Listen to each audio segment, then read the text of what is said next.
Hello everyone, welcome to my channel. This is The Amateur, where we're here just to talk life, hobbies, politics, ideologies, what have you. And on today's episode, we're going to be a short review of the short story The Lottery, written by Shirley Jackson in 1948. This was one of the suggestions put in the comment section of my review to Everything's Going to Be All White. And I'm no literature teacher, English instructor, so take everything that I say after this with a grain of salt. I haven't really done much review of what others have thought of this story or input, but I did think it was interesting to note. And so just in a brief synopsis of the short story, I think the story in itself was like maybe 8 pages long. So if you are interested in reading it, you want to go read it before coming back to this video, so that it can all make sense, by all means. But anyway, just in a short summary, so there is this small town. I don't really know where it's set. I can't recall exactly off the top of my head where it's meant to be located, but it's just this small town with maybe 300 people in it. It starts off with kids gathering stones and putting them in a pile, and everything seems to be all hunky-dory, and the town is bubbling with excitement or whatever emotion that's going on for the lottery of that day, which is meant to be a tradition of the town.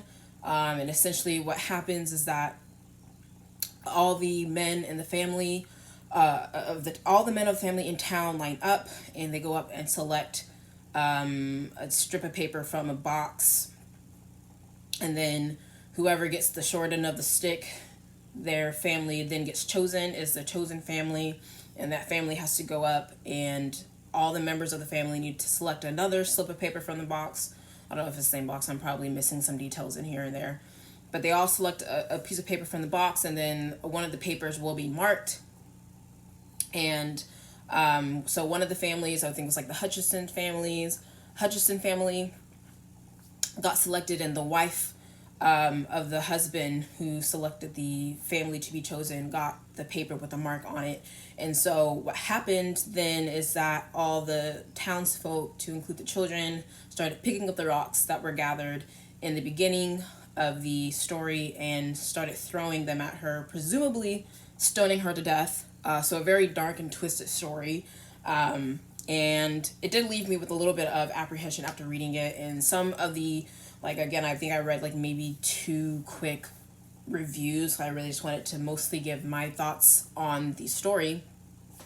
But mostly what I thought of this was the how tradition and kind of the need to stick to superstition can lead to abrupt horrors. Or it's like, I think what a lot of people were saying is that it attempted to highlight human nature and the ease with which people commit evil. And I think it's something to note that this was written in 1948 again, so this is soon following the World War II and all the horrors of Nazi Germany.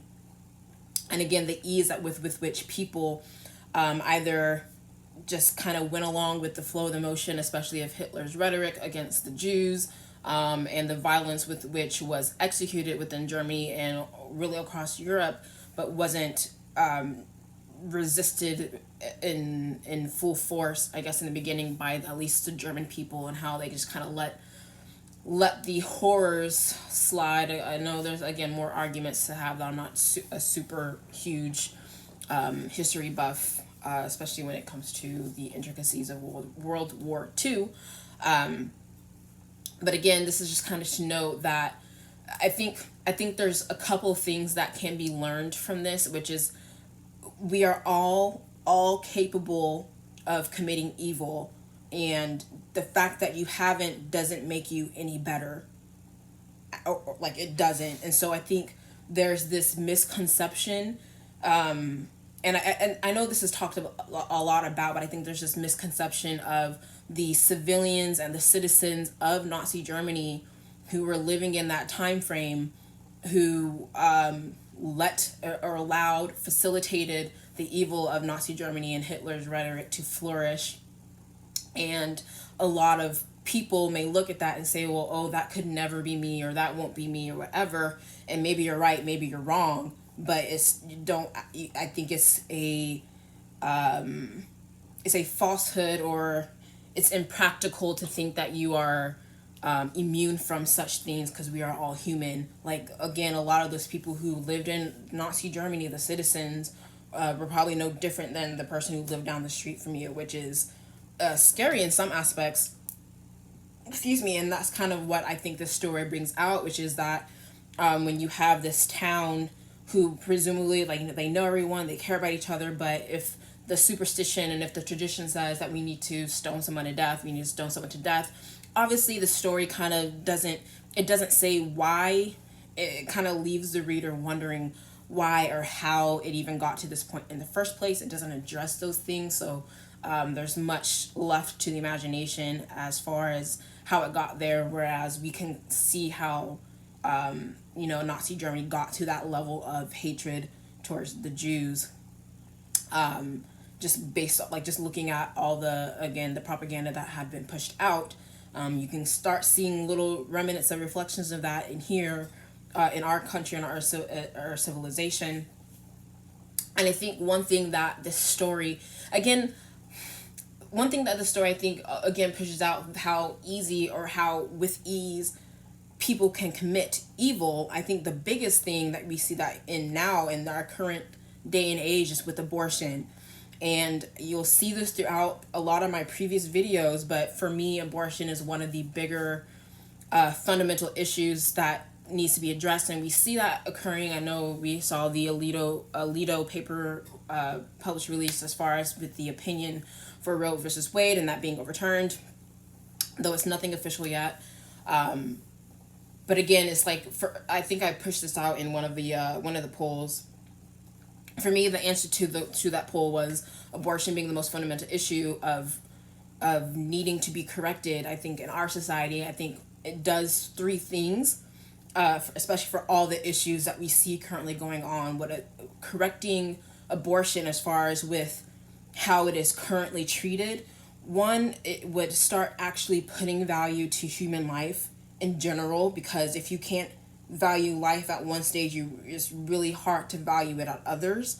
I think there's a video clip, and I think I'll try to find it. There was a man, presumably he was black. He sounded black, not by the vernacular or ebonics, but just like the level of tenor added to his voice, and just what he's doing. But or just some black lives. The black lives killed by black men matter, right? Yes? The black babies killed in the abortions clinics matter, right? Thought so. The black officers killed by that bastard in Minnesota, that matters too, right? Okay. But the black babies that are killed in the abortion clinics don't matter, do they, medical people? Do their lives matter? Does the future of our black babies matter? Huh? What's up? What's up? Awful quiet now, aren't they? Uh-huh. It's okay if we kill them in the womb, right? But you have a problem you don't seem to really have a problem when we kill them on the streets. Yes, well, we know they're the same issue. If we don't respect the lives of our unborn children enough to save them and fight for them, our lives mean nothing once we're born.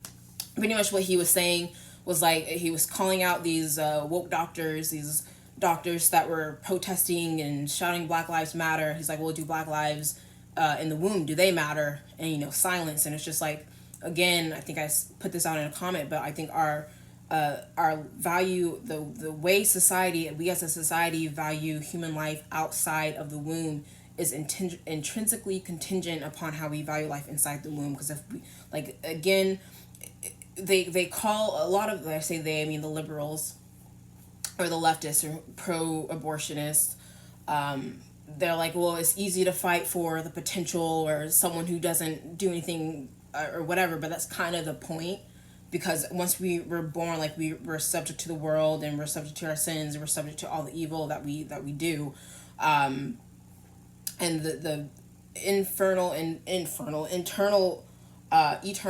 potential that unborn child has inside the wombs. Like, you can't dismiss that, or I mean, you shouldn't. People dismiss it all the time, which is the point of this video. But the fact that fixing the abortion would one say that we as a society have value on human life at all stages, especially innocent human life, and that ought not be killed, or the rights ought not be pressed upon for no reason by the government, by their parents, what have you. And so I think that basis can lead to other issues of correction. Again, I think the other previous videos, like, Black lives can't matter till all lives matter. All lives right now currently don't matter when they're being, killed in the room without consequence. Secondly, what it does, and again, we saw at least with the previous video, what is a woman? It helps, again, define the differences between men and women. There's a special role that women have that men cannot replicate at all in any way, shape, or form. And abortion would rightly recognize the role that women specifically, and only women, have in society as being mothers and having a womb and having that responsibility of carrying a child until they can be, again, separated from the womb and begin that process to live on their own. And so, again, that kind of helps fix the gender issue or the sex issue. I don't even know what to call it anymore. When you you can't have the social construct and the realities of biology, like science and a social construct they're not compatible as categories.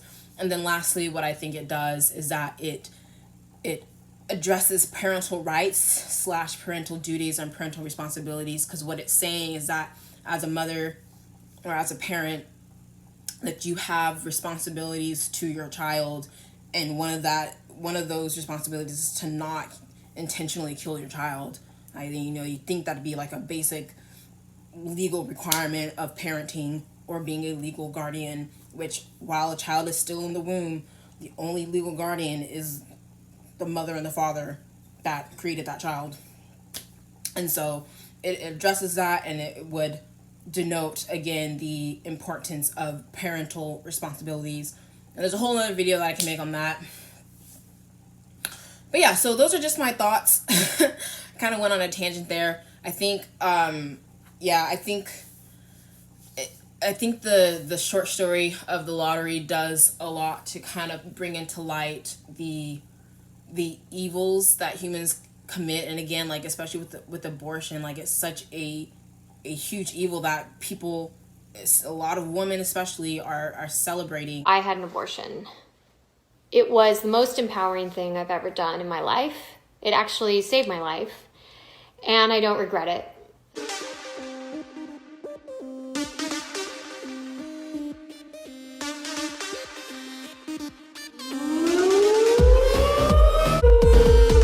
God is cool with me, fuck the state, they can't take it. God is cool with me, fuck the church, they only fake it.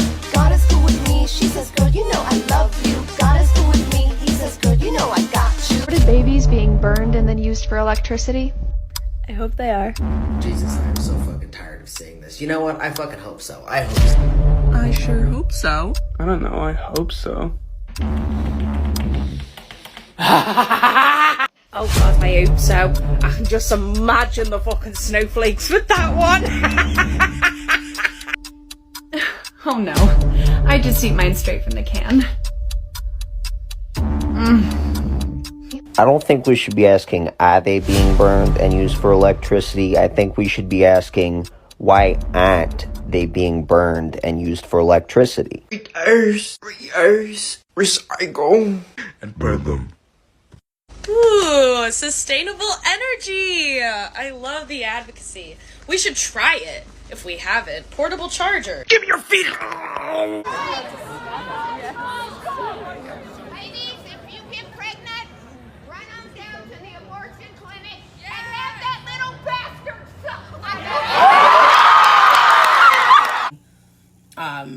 And promoting as if it's, something, again, that's just a tradition, or a common practice that ought to continue, such as with the stonings of the woman, which is like without chance or reason. But again, those are just my thoughts, and I'd be interested to hear what y'all have to say about that, if y'all care at all. But thanks for watching. Thanks for listening. Make sure you like, comment, share, subscribe, and I will catch you in the next video.